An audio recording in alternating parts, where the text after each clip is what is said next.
A fifth-round pick wins his first NFL start and says a lot of people wanted to see me fail. One of them might be his own coach. Good job.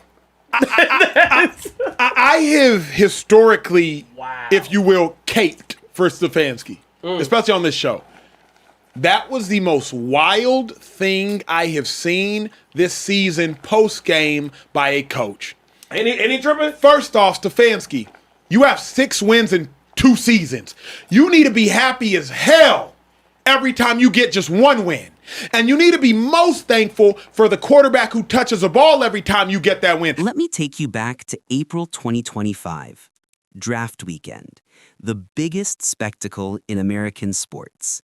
And nobody, I mean nobody, saw what was about to happen. Shedeur Sanders, son of a legend, collegiate superstar, the quarterback who set passing records at Colorado and finished with the highest completion percentage in all of college football. Projected top 5 pick by some scouts, maybe top 10 at worst. Except the first round came and went. No Shedeur. Okay, maybe the second round. Nope. Third round? Fourth round? By Saturday, day 3 of the draft, the football world was in shock. Finally, at pick number 144, in the 5th round, the Cleveland Browns ended the free fall. 144. Think about that. This wasn't just a slide. This was a collapse of historic proportions. So what happened? According to reports, Sanders' confidence rubbed teams the wrong way. He declined meetings with multiple franchises, assuming he'd be gone in the top 5. Sources said he handled the draft process like a guaranteed first-rounder, skipping the NFL Combine workouts, turning down interviews, and carrying himself with what some called supreme confidence. Others called it arrogance. One NFL insider revealed that in a Combine interview, when asked about fitting into a team's system, Sanders reportedly said, "Maybe I'm not a fit for you." The person who shared that story said they'd never heard anything like it. Teams started whispering. The celebrity backup quarterback label started spreading. Because here's the thing. If you're not a surefire starter, NFL franchises don't want the circus that comes with the Sanders name. Colin Cowherd put it bluntly, nobody wants a celebrity backup quarterback. The Sanders family had turned Colorado into a reality show for 2 years. Flashy draft parties, designer watches worth hundreds of thousands of dollars, Deion Sanders making bold proclamations about his son being a top 5 lock. And the NFL didn't buy it. One analyst summed it up perfectly. The disconnect wasn't about talent, it was about perception. The league viewed Shedeur as a fringe starter at best, but Team Sanders acted like he was the next Patrick Mahomes. Presser I have seen by a coach, and I cape for Stefanski. I think Stefanski's the best Browns coach in the last 25 years, but that was wild. He said that was ludicrous. He gave a shout out to like the punter. Like, give a shout out to the punter, pinning people. The punter. Shedeur making his first start. Good job, Shedeur. That's crazy, yo. You know, guys, what? Hold on, bro. Also, like, Myles Garrett got the game ball, understandable, but also at the same time, a quarterback, you're an offensive guy. You have a quarterback making his first start, and your first job on the line to win in his history. debut. Fast forward to week 11. The Browns are 2-8. Their season is a disaster. Deshaun Watson is on injured reserve. Joe Flacco's gone. Kenny Pickett's been traded. It's Dylan Gabriel's show. Until the Baltimore Ravens game. Second quarter. Gabriel takes a hit. Concussion protocol. He's done. Enter Shedeur Sanders. His first NFL action. And he looks lost. 4 completions, 16 attempts, 47 yards, 1 interception. It was ugly, painful to watch. But here's what made it worse. Here's what had Stephen A. Smith, one of the most powerful voices in sports media, absolutely lose his mind on national television. Sanders had received 0 first-team reps. 0. Not 1 snap with the starting offense until that moment. Smith exploded. How does he get 0 snaps with the first team? How is a player able to say they were unfamiliar with his snap count? That can't be an accident. And he wasn't alone. Reports started surfacing about a rift in the Browns organization. General Manager Andrew Berry, the man who traded up to draft Sanders, believed in the kid, saw the value everyone else missed. But Coach Kevin Stefanski, his guy, was Gabriel. Always had been. Former players started weighing in. Chad Johnson, Shannon Sharpe, all saying the same thing. They don't want him to succeed. 1 week later, week 12, Sanders gets his first start. This time he gets a full week of practice, first team reps, a game plan built around him. The opponent? The Las Vegas Raiders. Both teams 2-8. Both desperate. And Sanders showed up. First quarter, confident, poised, hit a beautiful 52-yard bomb downfield to rookie Isaiah Bond, the Browns' longest completion in 17 games. Second quarter, one bad interception, a rookie mistake, but he kept fighting. Fourth quarter, the dagger, a short screen pass to running back Dylan Sampson, who took it 66 yards to the house. Sanders' first NFL touchdown. Final stats, 11 of 20. 209 yards, 1 touchdown, 1 pick. Not spectacular, but winning. The Browns win 24-10, their first road victory of the season. And Shedeur Sanders becomes the first Browns rookie quarterback to win his debut since 1995. 30 years. The locker room is electric. Players are hyped. This is history. The cameras are rolling for the post-game speech. And this is where everything explodes. I'm all about what have you done for me lately? What's he done for us lately? I'm asking you because you love him so much. I'm trying. I don't have the answer. We literally can't give him credit for anything. He didn't start Shedeur without being forced to. Dylan Gabriel had to go down with the concussion before he started Shedeur. Who the people wanted.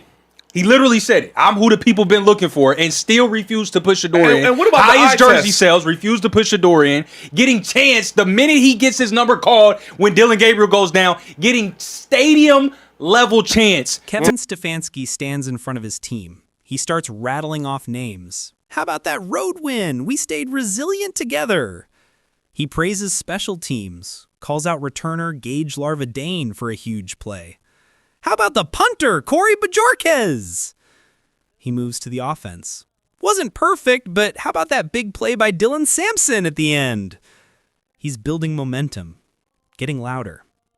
Then, almost as an afterthought, he glances toward Sanders. And another rookie making his first start. Nice job, Shedeur. Well done. That's it. 5 seconds. No game ball. No celebration, no recognition that this kid just made franchise history. Then Stefanski pivots hard. There's that old saying, save the best for last. And he unleashes a profanity-laced tribute to defensive end Myles Garrett, who recorded 3 sacks and broke his own franchise record. Holy expletive is what I have to say about that defense. He hands Garrett the game ball. The room erupts. For Garrett, not for Sanders. The video goes viral within hours, and the internet loses it. Shannon Sharpe and Chad Johnson watch the clip on their podcast Nightcap. Sharpe is seething. So a guy's making his first start? A guy that you didn't really want? A guy that you didn't even want in your organization? And that's all he gets? A great job? He doesn't get a game ball? No, he doesn't get no game ball, Unc. That wasn't his pick. That's not what they want. The head coach's guy is Dylan Gabriel. Fans flood social media. First Browns rookie QB to win in 30 years and doesn't even get props? This coach is sabotaging him. Filer Stefanski, this is ridiculous. Even former NFL All-Pro Adam Pac-Man Jones calls Stefanski out. This guy's fire him. Emmanuel Acho, former NFL linebacker turned analyst, posts a video comparing Stefanski's lukewarm response to other coaches hyping up their rookie QBs after big moments. The contrast is brutal, damning. If he benches Shedeur. I don't think he's no pressure though. he's gonna be. Y'all know he's gonna bench him. This is the sad part. The sad part is I went out there and I look different from Dylan Gabriel, and you still not gonna start me? Yeah. Right? Like y'all need this. Y'all thinking about this, but you already know what's gonna happen. Yeah. Look at his interviews. Yeah. He hating on Shedeur. I don't know what it is. Take the new one I sent you. I cropped it down, sad, so you know what I'm saying. It's really embarrassing, homie. Take the new one. And again, for context. Bro. Play the Kevin Stefanski clip one more time. Let's set the tone. Yeah. The pressure becomes unbearable. Social media explodes. Browns fans are furious. Media personalities pile on. ESPN's Kendrick Perkins tweets, "Cupcake blank probably texted Dylan Gabriel, 'Missed you out there, Capt.'" Even LeBron James and Shaquille O'Neal, both Sanders supporters, weigh in publicly, showing love for the rookie's performance. Stefanski tries to control the narrative. In a Monday press conference, he explains why Sanders didn't get a game ball. "You try to highlight guys. Miles got a game ball. I thought it was pretty worthy. You're constantly trying to recognize your guys. But nobody's buying it because the optics are terrible. A rookie quarterback makes history, breaks a 30-year franchise curse, and gets a 2-second mention while the coach curses in celebration of the defensive end." Finally, on Monday afternoon, Stefanski makes the announcement. Shedeur Sanders will start Week 33 against the San Francisco 49ers. Dylan Gabriel has cleared concussion protocol, but Sanders gets the nod. Victory, right? Not quite, because Sanders himself knows the truth. In his own press conference, he's asked about the sabotage allegations. He smiles, but it's not a happy smile. "So you just want to start trouble, huh?" He deflects, stays professional, but then he's asked if he feels secure as the starter. His answer is chilling. "I'm definitely not comfortable. I know this opportunity could be taken at any point in time." Right now, I don't want to talk about it. He never want to talk about it. So, listen, Shedeur, you can't control when you play. When your number's called, just keep doing what you do, man, because every time you step on the field, you show us something. He showed us something. Yeah. Did this game exceed your expectations? Because, you know, I asked for 200 yards. I asked for 2 touchdowns, 1 pick. He got 1 touchdown, 1 pick. But y'all remember, they pulled him out at the goal line twice. Twice. Not once, but twice. I believe he would have had 2 touchdowns. I will say this, Shady. As much as we were hating on Stefanski, I loved the game plan for Shedeur. I ain't love it. I loved it. Shady, very first play of the game. So here we are, Week 13. Shedeur Sanders is the starting quarterback for the Cleveland Browns. But this story, it's far from over. Because winning one game doesn't erase the rift between a 5th-round pick who's fighting for respect and a 2-time Coach of the Year who never wanted him in the first place.